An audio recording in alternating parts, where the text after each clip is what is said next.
જય શ્રી કૃષ્ણ, રાધે રાધે. મારી યુટ્યુબ ચેનલમાં આપનું સ્વાગત છે. આજે આપણે બનાવીશું ગોળી બુંદી એટલે મીઠી બુંદી. એના માટે સેમ માપ લીધું છે. 1 વાટકો ચણાનો લોટ લીધો છે અને 1 વાટકી એટલે થોડી પોણી વાટકી જેટલી ખાંડ લીધી છે. હવે આપણે એનું ચાસણી બનાવીશું. પહેલાં સૌપ્રથમ એના અંદર 1 વાટકી ખાંડ લીધી છે. જે બાઉલ, એ બાઉલથી અડધીથી પોણો વાટકો આપણે પાણી લીધું છે. હવે એની આપણે ચાસણી બનાવીશું. જો આ ચાસણી આપણે થાય છે, હવે જો થવા આવી છે બરાબર ચિકાસ માટે. એની અંદર આપણે થોડું કેસર પધરાવીશું. જો આ કેસર પધરાવ્યું છે થોડું, અને આ એલચી પાવડર થોડો.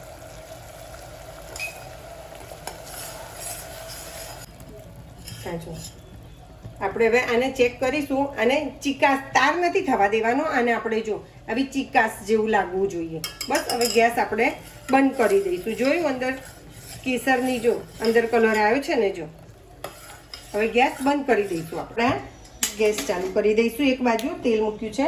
આ જો આપણે આવું સ્ટેન્ડ આવે છે, માર્કેટમાં મળે છે.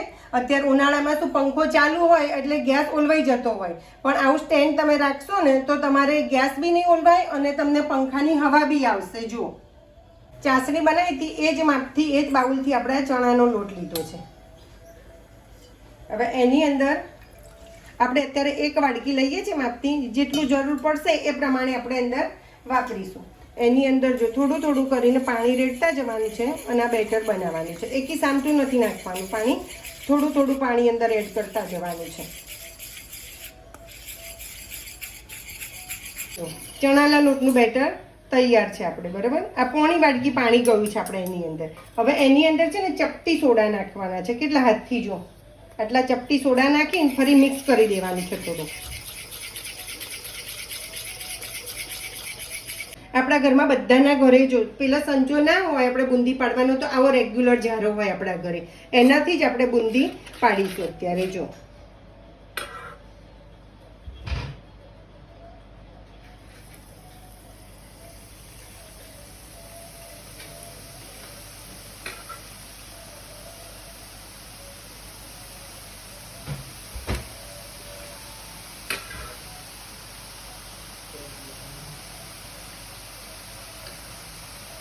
થોડું થોડું બેટર અંદર ઉમેરતા જવાનું. અને જો આપણી બુંદી પડે છે ને સરસ.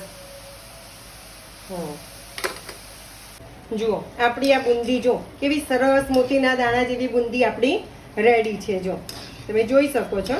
જો આમ કરીશ ને જો અવાજ આવે છે. જોઈ આવી આપણે કરવાની છે. હવે બધી બુંદી આપણે અમે વાટકામાં એડ કરી દઈશું.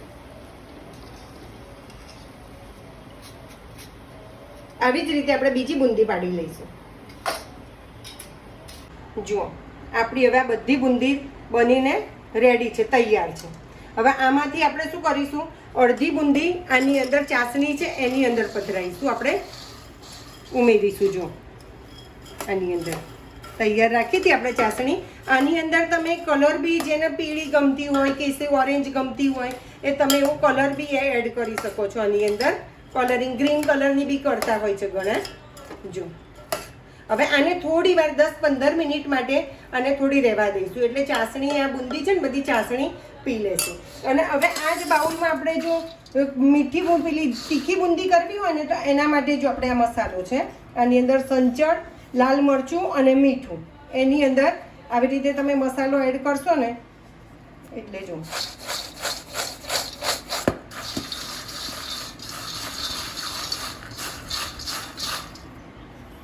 જે બુંદી બનાવેલી એમાંથી આપણે થોડી આવી પેલી મસાલાવાળી બુંદી કરી છે. જો આ દહીં સાથે ખાવા માટે ફરસાણની જેમ આપણે એમાંથી થોડી રવા દઈ અને મસાલાવાળી બુંદી તૈયાર કરી છે. જોઈ શકો છો તમે. જો કલર ને બધું બહાર જેવી સરસ લાગે છે ને. જો આપણે જે મીઠી બુંદી તૈયાર કરી હતી એ જો તૈયાર થઈ ગઈ છે આપણે બરાબર.